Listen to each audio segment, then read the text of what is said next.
Welcome to the first Amazing Race Canada recap episode of the UR Team Number podcast. My name is Michael Harmstone, and joining me as always is the guy who wears matching tights with his best friend, Logan Saunders. Evening. You can tweet us using the hashtag Excuse me. There's someone else here. I need an introduction. Who's that dulcet tone? It's like, hello, I am Star over here, and you forgot about me. Damn. We need introductions. To be fair, it has been so long since I've heard those voices. Yeah. Well, you talk to us every single day, though, Michael. You must write in our messenger, my God, at least once an hour. Maybe over the past 24 hours since I've watched this episode, but I believe the exact quote was, oh God, what have I done? What's my name? Say my name. Come on, say our name.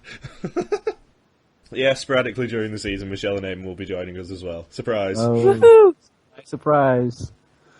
And you can tweet us using the hashtag yatncast or directly to us at yatncast now, or email us at yatncast@gmail.com. And as you may have guessed from what I've just said, seriously, this episode, just what? It was good for me, and Michael didn't like it. It actually could not have gone any worse for me. Well, that's only because of your predictions didn't work out. Yeah.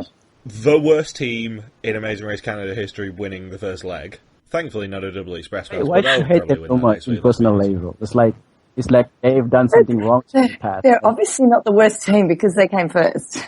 Basically, they just have a terrible, terrible bio, and they completely and utterly try and masquerade as being heroes, yet they're so slimy and awful people.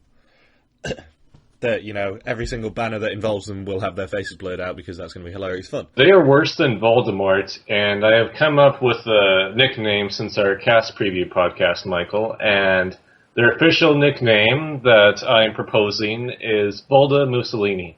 Are you guys talking about Harry Potter? Yes, we are. Slightly. Again. So, the mighty St. Lawrence River holds the jewel of French Canada, Quebec City, where the start line for this leg of the race, or this race is. It's like every single season there must be some kind of a race in Quebec. What's so special about Quebec anyways? It's like a bunch of... The fact that it's French-speaking. That's all. They don't speak French in this episode. I didn't recognize any French. I have heard Italian though. And continuing the badass method of getting to the start line, we get horse-drawn carriages. Not sponsored by Chevrolet. No, because we had the jet boats in Season 1, we had the Ice Explorers, which are very cool. I went on one last season, and now the horse-drawn carriages. And next season I hear it'll be Segways. I would love to see just 24 Segways sort of lining up. And we get quick introductions to all the teams, so Neil and Christian are obviously about the CFL, Dijon and Leilani are about dancing and fighting in that order, and there's no chance of reconciliation. Gino and Jesse are the worst. My dad was actually making fun of their intro. It's the first episode of Amazing Race that he's seen since like season 10 or 11. I don't know why he decided to watch it last night. But I guess Jesse's a steel worker and that Gino works for the city and they both work hard. And then my father said, if Gino works for the city, then there's no way he works hard at all. So even my dad was zinging them right from the get-go. And as I said in their bio, not winning is a disappointment. Please, God, let them be a disappointment. And we have Max and Elias, with her being a girlfriend and babysitter. Dana and Amanda are outgoing, apparently. Oh, and very smart. They did state that as well. Yes, they are very smart, which hopefully means that they will fail an intelligence test. They were in this episode? Yeah. We'll start calling them Purple Dana and Amanda, I think. And Simi and Opie are obviously from Nigeria and now Canadian, which did make me laugh. I was quite impressed. Susan and Shanjit are about to blow. Brent and Sean are full-on or irritating. And Nick and Sabrina are Italian. And their hobby is cuddling. As we saw later in the episode. No, as we saw before they even started, they ran to their bags and had a kiss before they started. Yeah. Did you not notice what happened when they checked in? Yes, I did. They were hugging, so the raptor decided to hug John. They love cuddling. Which was just a great sight gag. Yeah, I knew Logan would spot. Exactly, it was fantastic, and I think with the Supreme Court ruling in the United States a few weeks ago that the rainbow is going universal. I mean, even dinosaurs and human beings are bridging their differences, so that's fantastic. And Nick and Matt wear matching tights. Brian and Cynthia are proud to be Canadian thanks to their army and police background. They're going to be so unbearable while they're still here, aren't they? Oh. And Hamilton and Michaela, as Eamon didn't know, he's transitioning. I haven't sent you Eamon's glorious predictions yet, Michelle, but they are pretty good. I sent them to Logan on because Wednesday. I cannot view all of the videos from the CTV website, so I tried to find the videos on YouTube, but they didn't upload those videos on YouTube. So I just based on my predictions based on how they post on their photos. So I look at their eyes, look how they pose, and I just give right away the predictions, whatever I felt about them. And yet you are in the lead. Yeah. So, I have this gift. I can tell your future just by looking at your photos. So now be selective if you want to upload a new photo on Facebook, because I'm going to judge you based on how you post on Facebook. So Given Michelle's voice today, we probably shouldn't see any more pictures from her. that is why I block you. I block you on Facebook because I think you're a bad influence. No, I'm just kidding. I'm just kidding, right? Yeah. Okay, so continue, whatever you want. And now the most important bit of the episode. The intro, and who does head turns and who does full turns. You actually episode. tally this up, Michael? Oh, damn right, I tally it up every season because it's always entertaining. Oh my god. Because we had Simi and Opie doing the full body turn, and Hamilton and Michaela, Brent and Sean, and Max and Elias doing the head turn. Mm-hmm. Do you remember Charlotte and Nabila's badass head turn last year? Oh yeah, Yes. that was just intimidation. This is why, because it's usually useless teams who do it, and it makes me laugh. And John's intro didn't even mention any international travel. What was hilarious about the intro is just with him revealing each prize and everyone getting increasingly more and more excited at upon hearing like, oh, there's going to be $250,000. Oh, you're going to earn these cars. Oh, you're going to earn infinite travel. And then it was just a bit unsettling with how excited they were. Like you thought they were just going to ejaculate all over the pit start. So yeah, it was a bit much.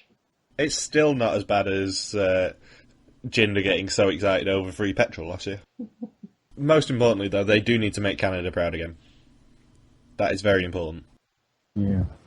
And teams must make their way to Key 22 on foot to find their next clue. And once there, they must find the pair of bicycles that their clue unlocks, and then ride to the ferry to pick up a car.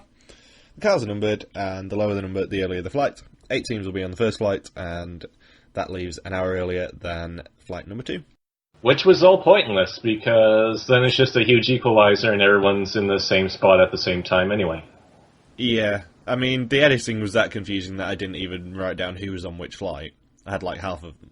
But yeah, I'm very glad that it didn't mean Jack Diddley Squat, because it would have really annoyed me if I would have had to go back and work out who was on what flight. This test basically means nothing anyway, because the most crucial bit is Sean puking. You've gone too far. You haven't even addressed Sabrina before she even gets to the bikes. Oh, yeah. Please. What she actually said, and I wrote it down, was, I didn't think it was going to be this bad at all. Now, let's just say she's only just left the start line. She hasn't even got to the first challenge, and she's saying it's bad. And I'm so tired. I mean, really, what the hell is this woman doing on the race? I think Nick and Sabrina are going to be pretty hilarious. Entertaining, but she drives me crazy already. I love them, I really do. Oh my gosh. This is something that's going to divide us. You mean like two of you guys picking Gino and Jessie to win? Yes. I didn't pick Gino and his brother. Thankfully, Eamon saw the light and didn't pick them to win. I picked Hamilton and Michaela. I refuse to pick them. They will be bottom of my power rankings every week that they're I guess, here, which hopefully will not be one more week. You have this hatred towards alpha males. No, I like alpha males generally. I love Jet and Dave, for example. Just Gino and Jessie are the worst. Because they just try and masquerade as being anything but what they are, basically. pre-season, they were trying to claim every single place they've ever lived as being, like, Team Alberta, Team Mexico. It's just like, oh, just get a life. Just admit that you're from Ontario and get on with it. So yeah, once teams get onto the ferry and find their cars, they must fly to Toronto and find the St. Lawrence market. Once their BMO Les will hand them their next clue. Of course, the hours of operation, being 8 o'clock, mean that the flight separation means absolutely nothing. And teams must now solve a word scramble to find the correct place in the market that their clue is hidden. Yay. Isn't this the worst idea for a task to have when there's 12 teams in a 1-hour episode? You can't really do much with a word unscramble task. It doesn't make for riveting television when you have such limited time to begin with.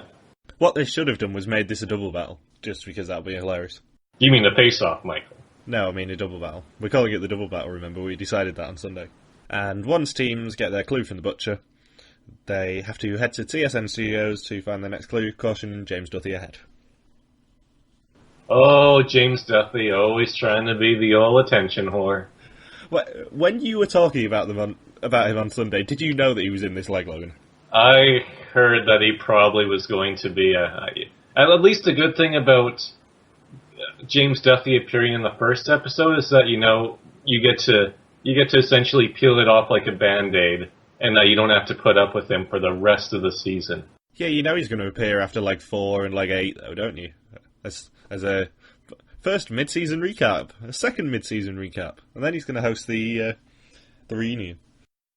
Are they going to really squeeze in 3 reunion shows this year? I wouldn't be surprised. And Brent and Sean are the only team who really have trouble getting to TSN, and they are quite aggressive, actually, towards their taxi driver. And once they get there, it's a roadblock, which is who's feeling sporty. And one person must read a sports bulletin with the help of James Duthie, including Jesse looking at the right camera.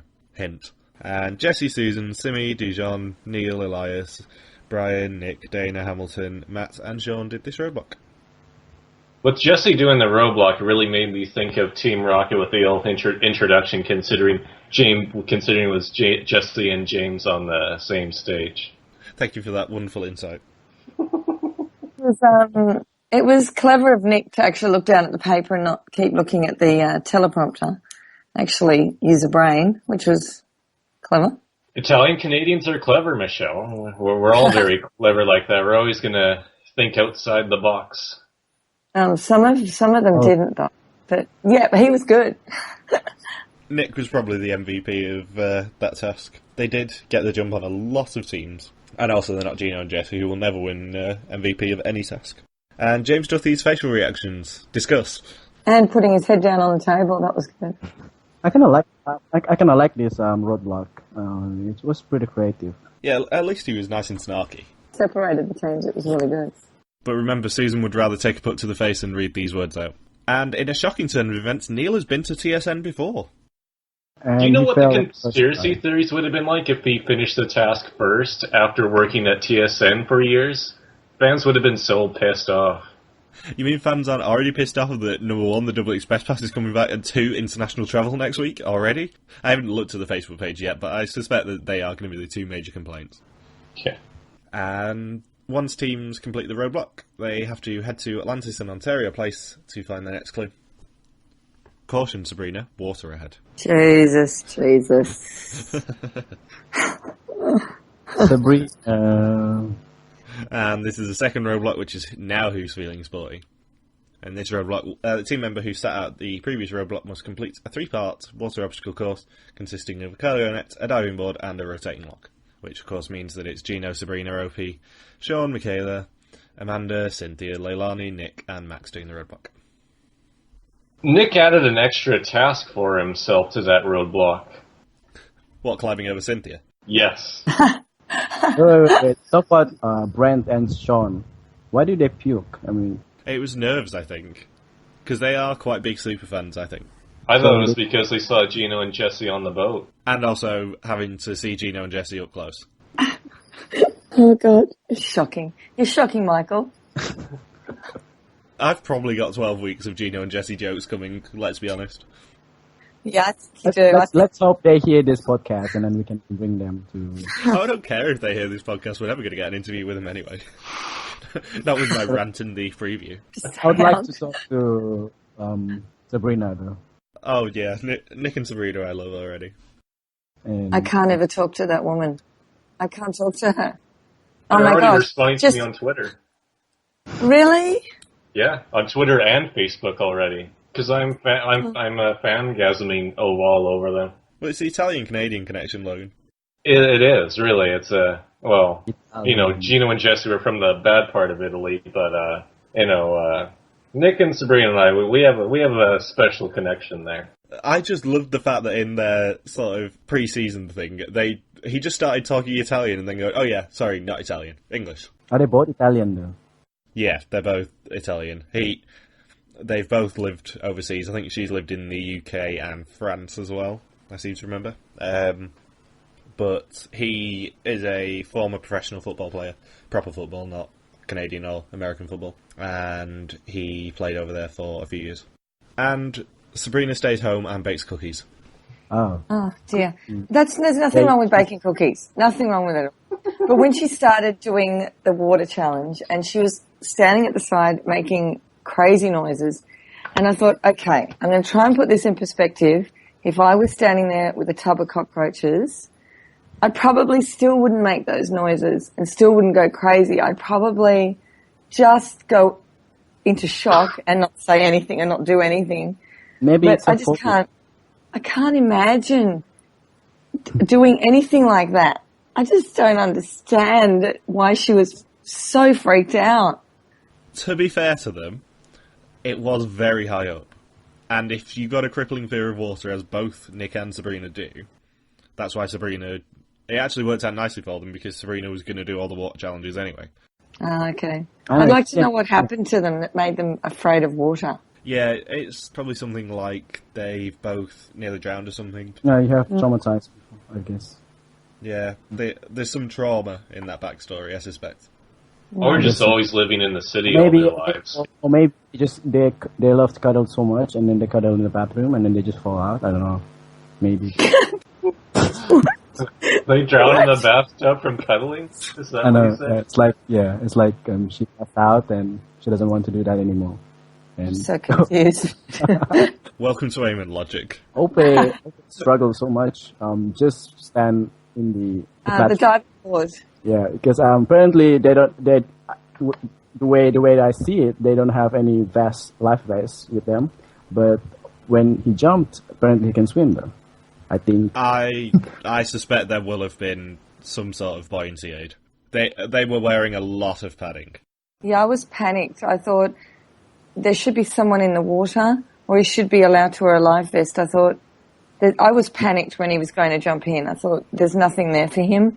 And, I understand if you can't swim. I'm not, going to go against you and have a go at you. But I was literally scared and thought, where is like the backup? Where's his backup? I'm pretty sure, looking at their backs, that they were wearing life vests. There would have been at least a buoyancy aid on them, because they couldn't ever do a water challenge unless it was in a swimming pool, really, without a buoyancy aid. Because that would have been way too dangerous. Or maybe there's a rope underneath the water. I think Opie went deepest, but he still came back up pretty quickly, and I'm assuming that was because of a buoyancy aid. Also, we need to remember that Gino is completely fearless. He said it at the start of this task, so if he is ever scared of a task, I am going to mock him. I'm sure you'll mock him anyway. Yeah, I really need a lot. The ship has sailed, Michael. Editors, if you're listening again this year, if you have anything on Gino and Jesse, please put it in the episodes that I can mock, because I just want to be ragging on them for as long as physically possible. Although, if they go out in 11th place, I will love you forever. I wonder if maybe they didn't want teams to have life jackets at all, because then with having 12 teams, that with Sabrina and Opie doing the task, that it would have been a really quick way to just go down to 10 teams. Well, it'd go down to 11 teams, because then you'd have a strangers team of Simi and Nick. Yeah, they could pair up, the blind date twist, just back like that. When Opie jumped in and his daughter was looking at him, and he wasn't swimming very well by any means, and she yelled out that typical American Canadian phrase, "You got this," and I'm thinking, what has he got? Has he got that he's going to be drowning soon? Because I was so panicked. I thought, what has he got? I thought, oh, he's going to drown. It was really sweet when she shouted that he's her hero, though. Yeah, And a drama queen. Also, Sabrina's noises when she jumped off the diving board. Demonstrate, go. I had to watch this scene a couple of times just because it's so funny. It's just kind of a really guttural noise that she made as soon as she not even jumped off the diving board, fell off the diving board because she sort of inched her way out. And then it's just like, ah! It was funny, yes. Only topped for me by Cynthia's face on the cargo net and also how many times Cynthia fell off that log. Because it just kept coming. Oh, she would have been in so much pain. She would have black bruises. Because, carrying the extra weight and, just banging down on that log so hard, she would have been in so much pain the next day. We're going to see in the next episode if she can actually move properly. My favourite ones were the ones where she basically did the splits on the log and also got about a foot away from being able to jump over to the platform and then hit her head. If we could have gifts as banners, we would for that. She actually got to the other side at one point and then slid off. And I'm thinking, oh, you poor woman. She got to the other side and then hit her head and sort of collapsed. It was such a James Miller way to do it. They had a similar challenge in Survivor Palau with going across the rolling barrels, and then James Miller got all the way across and was his feet hit the side and then had a brutal collision. And then Cynthia pretty much did the same thing. Oh, it was just glorious. I'm not going to lie. And once teams complete this roadblock, they find that they must head to Centre Court on the Air Canada Centre to find John at the pit stop. The last team to check in here may be eliminated. And more BMO advertisements in the background. So we had the lady that gave out the clue that was wearing the BMO shirt. And then in Neil and Kristen's intro, there was BMO logos in their CFL stadium everywhere. And now at the Air Canada Centre, there's BMO logos there too. So the advertising wasn't exactly too subtle, especially when the word on Scrambler was to essentially get their clue and to be able to use their BMO cash cards. In 3 seasons, we've had 3 different money sponsors. So, it must be a 1-year contract where they say you've got to do as much advertising as possible because we're probably not renewing it. Who knew the money sponsor would be too cheap to renew for a second season? Exactly. What is Scotiabank going to do with all their massive adverts that we saw last year? Because there were some pretty big adverts for the Scotiabank Gold American Express card last year. Well, I think maybe they invest something in Greece, and then right now Greece is having a problem, and then they have a problem as well. So, in first place, sadly, is Gino and Jesse, the worst. But on the plus side, they win flights to Brazil. Like, always about Gino and Jesse, and then the worst. Always, for Mike. Well, it works because it's first the worst, second the best. And, first was the worst, and second was awesome, it's Nick and Sabrina. But Gino and Jesse win flights to Brazil, 2.5 million Petro points, which is worth 6 months of free petrol, apparently, and no express pass. Hashtag Volda Mussolini. I write in my notes, no express pass, as I know Logan favourited that tweet. Genuine quote from my notes. Not for much longer. They just remind me so much of Daniel and Ryan from the Aussie race for the last season. Which one? I can't get them out of my head. Daniel and Ryan, the winners. They're Daniel and Ryan if instead of no personality, they were just the worst. No, I don't think so. I think Daniel and Ryan are better. Well, yes. Because Daniel and Ryan are actually going to win. Oh, Michael, what if you have to eat your words? What if they win? Seriously, we have to do something here. If they win, you will what? If they win, then I will still not refer to it at all and call this season the worst one of all time. No, I want something physical to be posted. I want you to do something. Yeah, it's not going to happen. Not like the ice bucket challenge, but something else. Something, I don't know. How about if they win, we try and pursue them for an interview? Oh. You know what? That would be your goal, Michael. Because that will be so unbelievably awkward. Like you want to talk to them, but at the same time you hate them. No, I really don't want to talk to them. And bear in mind, I didn't say that I would be a part of the interview. Maybe later in the episode they will become some kind of aggressive themes. If it reaches to the point that they become hateful towards other teams, then I would probably have something else to say to them. But for now, I have nothing to say because apparently they just race pretty normal for me. Yeah, they're just the worst. Okay. So proceed to second place. Hamilton and No, Nick and Sabrina in second place. Wasn't expecting that. I guess that's when you have so many equalizers that really the only deviation of difficulty for this whole round that determined, well, essentially the whole outcome for this leg was the TSN task. Like whoever was first out of there was going to go on to win the leg, and then whoever was finishing near the bottom were just going to have to fight it out for last. Yeah, to be fair to Nick and Sabrina, he kicked ass on the first roadblock, and she didn't do too badly on the second one. Yeah, she sort of cried and whined a little bit on having to go over the cargo net, but actually nobody passed her. She did do pretty decently for it. You know what's crazy, too, about the TSN task is that, because TSN airs the reruns of Amazing Race Canada, like I think they re-aired the season premiere on TSN today, and they do this every week, like they even air older seasons on there at times. So, and the fact that it would be like if CBS, with the next season of Amazing Race in the States, if they had a task at CBS headquarters, it just wouldn't fly. I don't think it would fly down there at all, but somehow TSN gets away with it here in Canada. Third was Brent and Sean. Fourth was Hamilton and Michaela. Fifth was Simi and Opie. Sixth was Nick and Matt. Seventh was Dana and Amanda. 8th was Dijon and Leilani. Brian and Cynthia at 9th. 10th was Neil and Kristen. And 11th was Susan and Shanjeet, which left Max and Elias. My pre-season prediction as eliminated. Boo!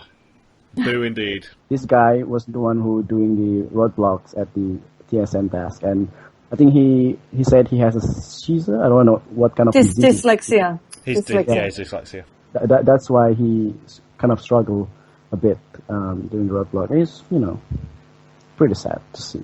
Which is a bit sad if that's what he has, and that's the problem. Yeah. The worst thing is I can't even defend them because they should have realised if it's at TSN it isn't going to actually be a physical task, is it? But I mean, just in the moment the task said who's feeling sporty, I mean that just seems like bait to trick the dyslexic professional athlete to do a reading task. Okay, so can you think about other alternative way to say that? Apart from, are you feeling sporty? What do you suggest, Morgan? I don't know, just something that hints at some sort of literacy being involved, I guess. Who really wants to meet James Duthie? That's a good one. Who doesn't have dyslexia? Who can read this clue would be so cruel as well. It's like, well, I wonder what the task is going to be. Now the bit where the rug was pulled under me, because I did write down no express pass in capitals with about 5 exclamation marks when the worst checked in. And the last words, and I quote, for a pair of express passes. And my exact reaction was very, very sweary. I am not going to lie. I'll censor it for you. No. What are you doing to me, I believe, was in my my swearing at them. So, next time, Chile, feuding between the X's, paragliding, the Lion King, and a double express pass. Are you kidding me? Is there going to be the face-off, though? Because what surprised me is that I thought with having 12 teams race this season that I assumed, well, with the face-off, they needed an even number of teams to start out, so that's why they expanded to 12. But there was nothing. No, they don't need an even number of teams because it's just one team stays, one team goes. Oh, it's like single elimination. You just play through the whole bracket, essentially. Yeah. So, the first 2 teams will face off, and then the loser of that will go against the third team, and so on. But I suspect that we won't see the double battle till at least the third leg. Because it's a country... I'm not going to say what, because we've got in trouble for accidental spoilers before. But it's a country where there's a lot of potential for them to do the sort of stereotypical test that they like to do as a double battle. And language barrier, don't forget. And a language barrier. Have anyone been to Chile? No. Never been to South America. Also, what on earth with the Lion King? What Lion King?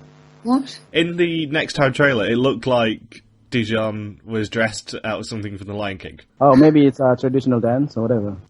It genuinely looked like something you would see in the musical version of The Lion King. It's like it reminds me in the US Amazing Race season 18, the unfinished task, where they in Brazil, I guess, where the Globe Road dancing along with the crowds. I think they're doing the same thing. Yeah, maybe. The Salsa task. I've got a question. I went on the Canada Amazing Race page, and a lot of people were complaining about not having races from all the provinces. Now, when we had the Aussie race, they didn't have teams from every state or every territory. Now, for me, I don't care if there isn't anybody from my state or my city. I go for the team. Why are all these people going on about having to have someone from every province? I'm just not like that. Is that coming from like a sporting background, like you've got to follow somebody? Because I just follow like a team that I like. I don't care where they're from. What are you guys like with that?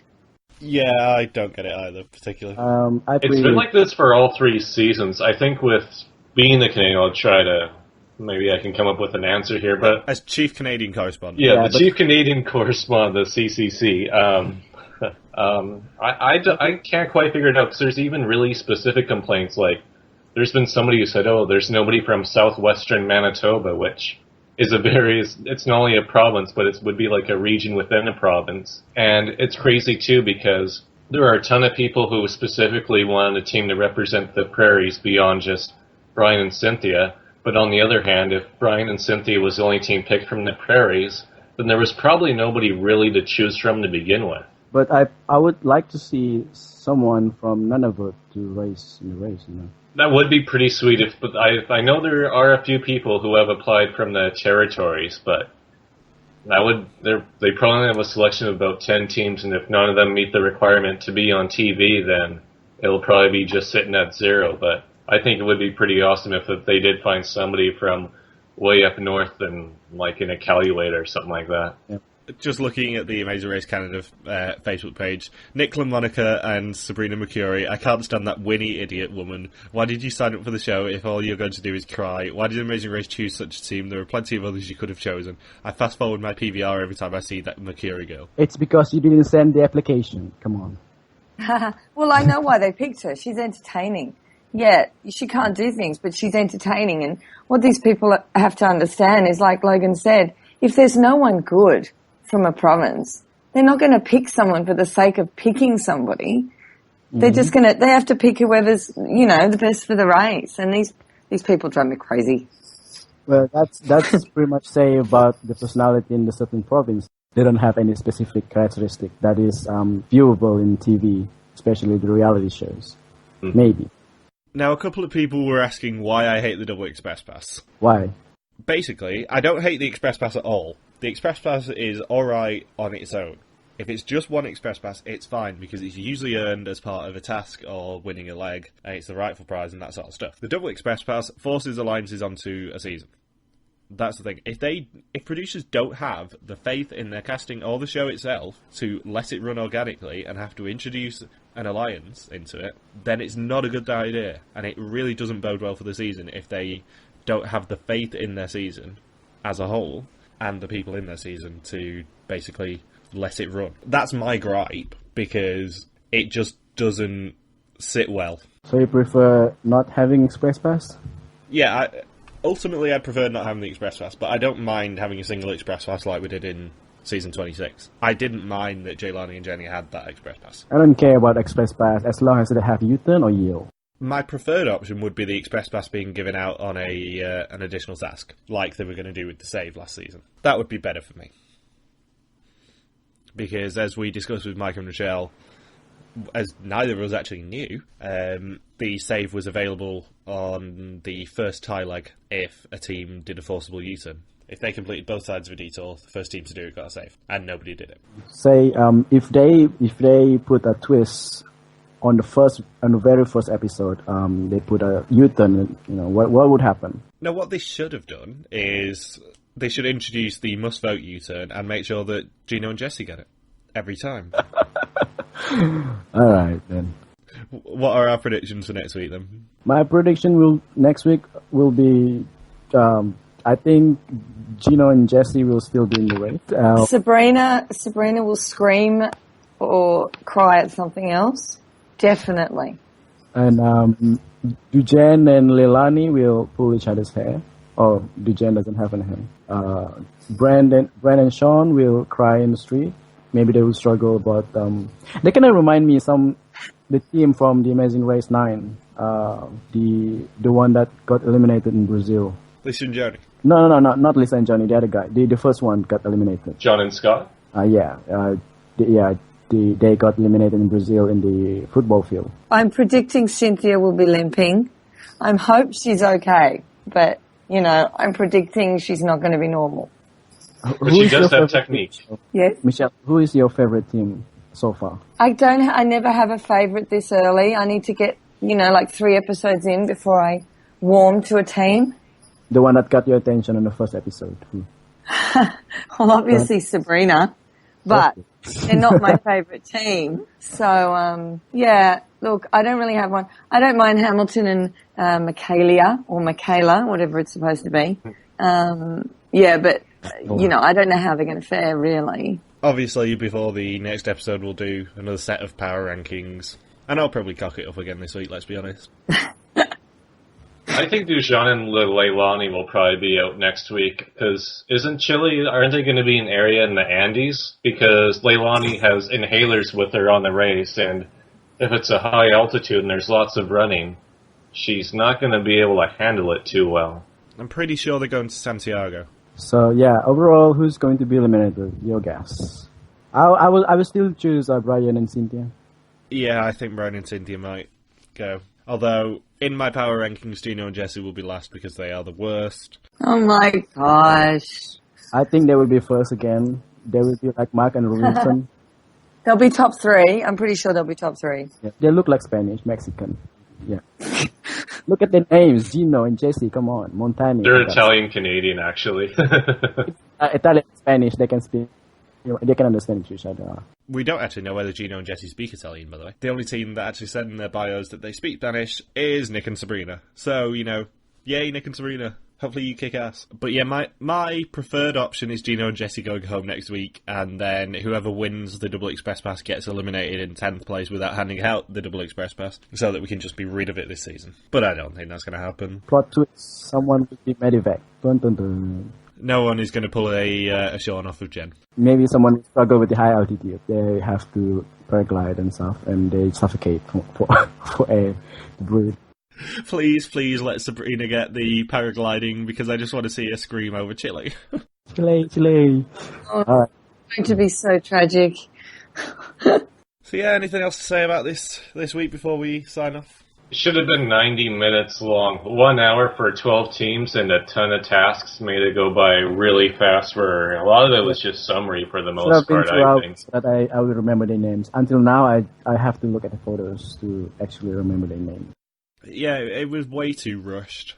I don't like how rushed that premiere was. And I actually wouldn't have griped too much if they would have done 2 premiere episodes, each with 6 teams, and just done in Israel. Eliminated 1 team at the end of each leg. I like how the 2 Atlantic Canada teams, the true Atlantic Canada teams, weren't really shown at all. So much for them being all excited to be represented this season. Nick and Matt and Dana and Amanda were both by far the 2 most invisible teams for the premiere. Yeah, they really were, actually. Thank you very much for joining us. We'll be back next week for another Amazing Race Canada recap podcast. If you enjoyed the show, and even if you didn't, please give us a like on YouTube or on iTunes. You can subscribe. And if you want to see what we're rambling about this week, our Twitters are in the description down below. Also, if you missed our interview with Mike and Michelle from Amazing Race 26, that's also available on the iTunes. Thank you again. Hashtag 250, hashtag Ginger Ninja, hashtag yatncast, hashtag Super Kuwaki. Peace. Peace out. 8 sound. Bye.